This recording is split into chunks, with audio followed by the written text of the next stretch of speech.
সাল্লাল্লাহু আলাইহি ওয়াসাল্লাম জন্মগ্রহণ করেছেন। আর এই জন্মগ্রহণের পূর্বে আমার নবী যেই মাসে আগমন করবেন, আমার নবীর নাম যে মুহাম্মদ হবে, এইটা পরিচয় কি দিছে? আমরা দিছি না। 1,00,000 মতান্তরে 2,24,000 নবী এবং রাসূল আছেন।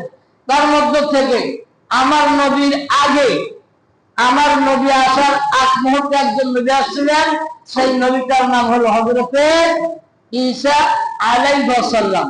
আল্লাহ রাব্বুল আলামিন ওই ঈসা নবীর কথা কোরআনুল কারীমে বলেছেন, ওয়াইদ ক্বালা ঈসা ইবনে মারইয়াম,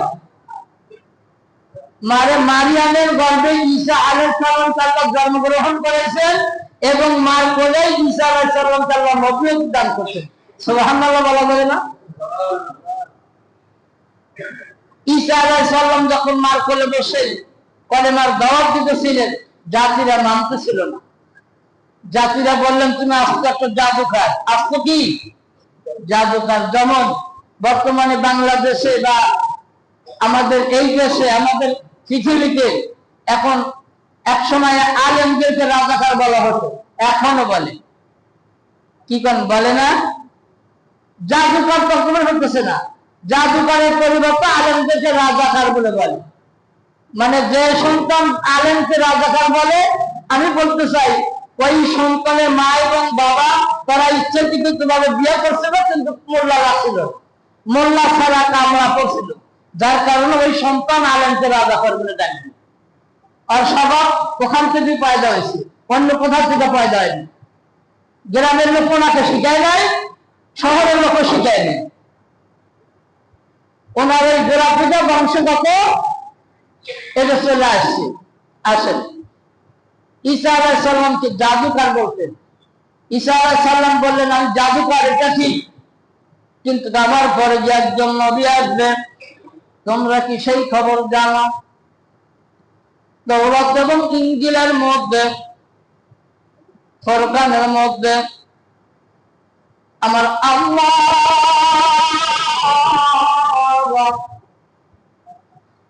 আমার পরে এমন একজন নবীকে দুনিয়া আগমন করবে, ওই নবীর নাম আরশে আজিম লেখা থাকবে আহমদ সাল্লাল্লাহু আলাইহি ওয়া সাল্লাম। আর ওই নবীর নাম দুনিয়ায় জমিনে প্রসারিত হবে মুহাম্মদ। আল্লাহু আকবার। খবর দিল কে? বলেন, খবর কে দিল? হযরতে ঈসা আলাইহিস সালাম। ইয়া বানি ইসরাঈল, বানি ইসরাঈলের বংশের একজন নবী হযরত ঈসা আলাইহিস সালাম। উনি খবর দিলেন জাতিদের লক্ষ্য করে যে আমার পরে একজন নবী আসবে, তার নাম হবে মুহাম্মদ, আর জমিনে প্রসারিত হবে মুহাম্মদ। হে আল্লাহ, আমাকে যদি তুমি এই জাতিদের মধ্যে বনি ইসরাঈলের নবী না বানাইয়া নবী মুহাম্মদ রাসূলুল্লাহ সাধারণ একটা উম্মত যদি আমাকে বানাইতা, আমি ঈসা আলাইহিস সালামের জীবনটা ধন্য হতো।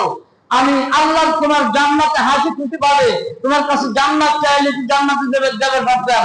কিন্তু কাজটা নবী হয়, নবী ভাইয়া নবীকে লাভ করার পরেও আমি জান্নাত পাবো কি পাবো না, তার কারণ আমার জাতিরা তো আমার কথা মানে না, আমার জাতিরা তো আমার কথা মানতেছে না, আমাকে জাদুকর বলে গালি দেয়, আমার মাকে ভণ্ড বলে গালি দেয়। এইসব বলে কি সহ্য? অথবা আল্লাহ তুমি আমাকে আসমানে উঠায় এলো। আল্লাহ আবার হযরত ঈসা আলাইহিস সালামের দোয়া সঙ্গে সঙ্গে কবুল করলেন। হযরত ঈসা আলাইহিস সালামকে আসমানে উঠানো হয়েছে। হযরত ঈসা আলাইহিস সালাম এই জমিনে আবার আসবে কিয়ামতের আগ মুহূর্তে। মেহেদী আলাইহিস সালাম আসবে, তারপরে খরচ দরজা লাগবে, খরচ দরজা তো চলেই গেছে, খরচ দরজা আসা বাদ নেই, মেহেদী আসা হয়তো বাদ আছে। তারপর ঈসা আলাইহিস সালাম যখন আসবে, তখন পুনরায় মানুষ আর ওই সময় কাফের বেঈমান কিতাব কোরআন প্রমাণ করছে, তাফসীরে লিখেছেন, ওই সময় কাফের বেঈমান থাকবে না, সব কোরআন ওয়ালা হয়ে যাবে, সব আল্লাহ ওয়ালা হয়ে যাবে। এরপরে কিয়ামত অনুষ্ঠিত হবে। কিয়ামতের আগে আল্লাহ তাআলার কালে কোরআনের আয়াতগুলো একটাও খুলবে না, কোরআনের একটা আয়াত থাকবে না, কোরআন পড়ে থাকবে, কোরআনের আয়াতগুলো, কোরআনের অক্ষরগুলো সব আল্লাহ তাআলার কাছে উঠায় নেবে। এ কথা কার? আমার। এই কোরআনে আল্লাহ বাজত করছে আল্লাহর কথা, কথা কার কথা? আল্লাহ। মুক্তাসার আলোচনা, সময় বেশি দেব না, নির্ধারিত সময় আজকে সুন্নতের টাইম দেব। আল্লাহ তাআলা তাওফিক দান করে নিয়াত করেছি, একটু খেয়াল করেন। আল্লাহ রাব্বুল আলামিন আল কোরআনুল কারীমের মধ্যে বললেন, রাসূলুল্লাহি ইলাইকুম মুসাদ্দিকান লিমা বাইনা ইয়াদাইয়া মিনাত তাওরাতি ওয়া মুবাশশিরান বিরাসূলিন ইয়াতি মিন বা'দি ইসমিহি আহমাদ ফালাম্মা জাআহুম বিল বায়িনাতি ক্বালু হাযা সিহরুম মুবিন। আমি আমার এই নবীকে আমার মনোনীত পয়গম্বরকে অন্য কোন জাতির মধ্যে প্রেরণ করব না, অন্য কোন গোত্রে জন্মগ্রহণ করাবো না। আমি আমার আবিদ, আমার বন্ধু, আমার নবীকে জন্মগ্রহণ করাবো কুরাইশ বংশে, আব্দুল্লাহর ঔরসে, মা আমিনার উদর দিয়া। আমি আল্লাহ রাব্বুল আলামিন আমার নবীকে দুনিয়ায় প্রেরণ করব। জোরে বলা যাবে নাকি সুবহানাল্লাহ?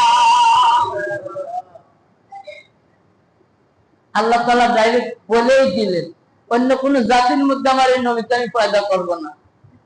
কুরাইশ বংশে খাজা আব্দুল্লাহর ঔরসে, মা আমিনার গর্ভ দিয়া আমি আমার নবীকে দুনিয়ায় পাঠায় দেব। জোরে বলেন সুবহানাল্লাহ। এই কথাটা কার? আল্লাহর না? আল্লাহ তাই করছেন না? আল্লাহ তাই করছেন। তদানীন্তন কালে যখন মক্কায় খানায় কাবা ছিল, সেই সময় খানায় কাবার মধ্যে নামাজ হয়েছে, হয় নাই, নামাজের কোনো রাকাত ছিল না। নামাজটা আসলে আমার নবী যখন নবীয়তে পাইলেন, নবীয়তে পাওয়ার পরে যখন সর্বপ্রথম মেরাজ করলেন, সর্বপ্রথম মেরাজে যাওয়ার পরে মেরাজের মধ্যে যে নামাজ রোজা চলে আসলো, হজ। এর আগে নামাজ ছিল না, ধারাবাহিকতা ভাবে কোনো অর্থ বা ধারাবাহিকতা ভাবে কোনো নামাজ ছিল না। এখন যেমন হিন্দুরা সকাল সন্ধ্যে কি করে, তার দেবতার সামনে যে এরকম মাথা মতো করে, ওইরকম তদানীন্তন কালে যত সময় নামাজ ছিল না, এত সময় মানুষ ওই খানায় কাবাতে যা কি করতো, কোনো সমস্যা দেখা দিলে খানায় কাবাতে যা দুইটা সিজদা করে খানায় কাবার মালিকের কাছে প্রার্থনা করতো।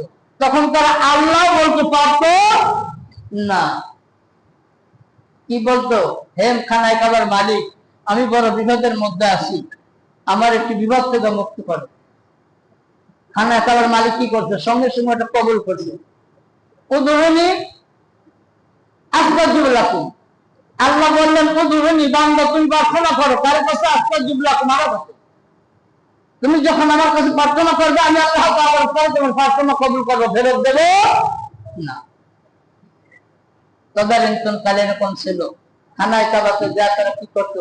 সিজদা করে খানায় কাবার মালিককে ডাক দেব, হে মালিক, এই খানায় কাবার মালিক, আমাদেরকে কি করো? আমাদেরকে হেফাজত করো, আমাকে একটু রক্ষা করো, আমি বিপদের মধ্যে পড়ছি, আমাকে বিপদ থেকে মুক্তি করো।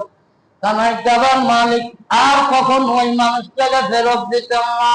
যত বড় বিপদে পড়ুক না কেন রক্ষা করতেন।